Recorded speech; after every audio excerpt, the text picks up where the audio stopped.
Good evening, my friends, and in a stunning turn of events, President Joseph Biden has dropped out of the presidential race after several very demanding days in which members of the Democrats have been essentially pleading with Joseph Biden to step down from the race because, and I'll I'll sort of try to explain in my own terms the reason why I feel kind of scared a little bit actually to talk about this is because if I thought talking about UK politics was like traversing a minefield, traversing American politics is a bit like traversing a 3D minefield, one where any step and you're dead. Now, what's slightly more aggravating is that over the last, I think it was exactly a week ago when the attempted assassination attempt on Donald Trump took place in Pennsylvania. Now, I know fine well that people have always commented on the fact that a lot of people believe that Trump's shooting was staged. A lot of people believe that, well, Trump, that it was all planned. But here's the thing, and all the rest of it, and the fallout that, again, a former kick streamer named Destiny has sort of suffered because he basically slammed the innocent firefighter who was killed in the skirmish, if you could even call it a skirmish, but you can't really. But basically, a lot of really insane ramblings have come out. Tenacious D have almost disbanded because of comments being raised about this, and I'm astounded that even Donald Trump is even still a free man. I'm really surprised that, to be honest, even if I was to vote Republican, which I'm not, because remember, Americans don't necessarily have a Labour Party. Like, the Democrats is more conservative than, I would say, the conservatives we have here, but it's about as left as it's going to get in many ways. Now, with that being said, there's also what you have to take into account with current US President Joseph Biden. I remember, by the way, the night when it was like about 20 past 4 in the afternoon in, I'd say, middle of November, and it had announced that Joseph Biden had essentially completely overtaken Donald Trump in the race to become president, and the numbers prove that it was nearly impossible for Donald Trump to catch up, and Joseph Biden had basically won by, I don't want to say a landslide, but by a majority. That's sort of how it went. And, well, Joseph Biden has now been pulled out of the race. And I'll just say this right now before we actually read the letter, is the fact that you have to remember Joseph Biden will be 82 years old this year. And I said this like a year ago, is that if you look at it in that perspective, Joe Biden's age really was going to start becoming a problem. Because this is, I'm sorry, but Joe Biden knows fine well he's not a young man.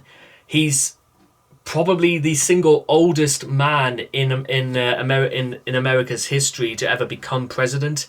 And, well, this is the end. And now it's time to actually start reading his resignation. My fellow Americans, over the past 3.5 years, we have made great progress as a nation. Today, America has the strongest economy in the world. We've made historic investments in rebuilding our nation, in lowering prescription drug costs for seniors, and in expanding affordable health care to a record number of Americans.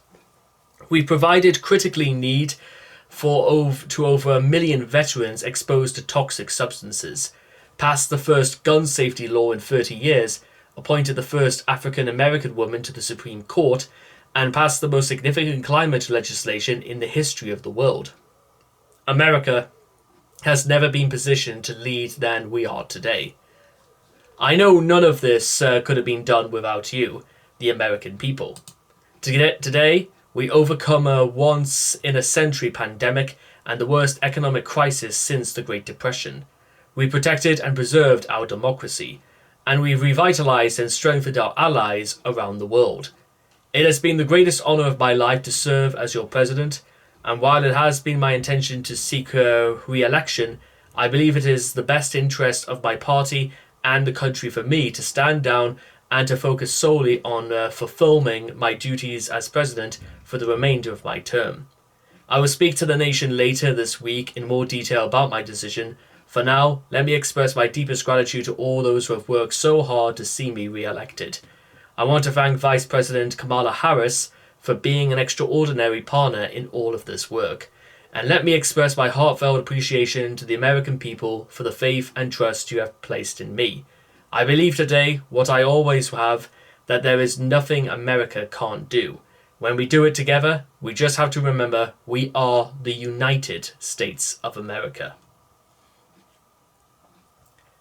Now, there has been some stories in which a lot of people suggest that this is not the most dignified exit for Joe Biden.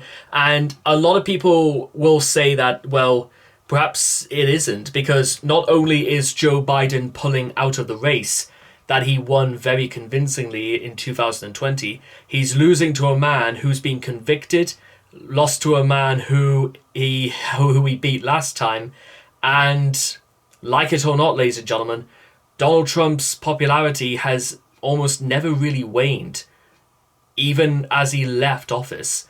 Donald Trump's sphere of influence is nothing short of remarkably dangerous. And I use the word remarkably dangerous, 2 words technically, because men like Donald Trump are dangerous, probably more dangerous than we let on, because the implications of the fact about what Donald Trump has gotten away with, never mind what he was allowed to do in the first place, would suggest that, well, what sort of example is that going to set? Remember, ladies and gentlemen, that Nigel Farage, the leader of the Reform Party, has spent the last few days in America, specifically having one-to-one meetings with Donald Trump.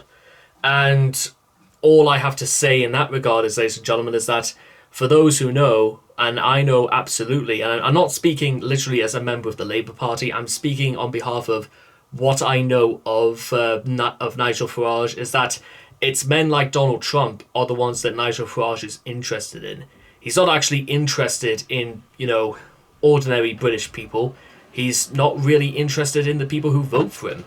His extent to the interest of the people that vote for him are only for those who can actually get him any sort of power. And some may argue that's it. Well, you can argue if it's either here nor there when it comes to Donald Trump, but from what I've experienced is that, well, actually that might be some a unique piece of investigation I might want to do. What is it that people actually see in Donald Trump? Is it to do with economic reform? Is it to do with his popularity in amongst Wall Street or in New York, or even in the Deep South? What is the appeal of men like Donald Trump? What makes him seem very... Is it because he's just powerful and rich and successful? Is that what Americans want as leaders? I don't know, because, again, American politics is still very much outside my comfort zone, because I feel, like I said, it's like one false step and you're going to be opening a can of worms. And I've got enough on my plate right now without having to add that mess just worming around. So with all that being said and done, I may as well say thank you very, very much, Mr. Biden, for certainly what you have done for the United States of America. And I hope you take these. Once your turn is over, that you pass the reins onto those who, in many ways, hopefully, will be leading America to an even stronger place than we know today. That seems fair. That seems pretty dignified, if you ask me. But there it is.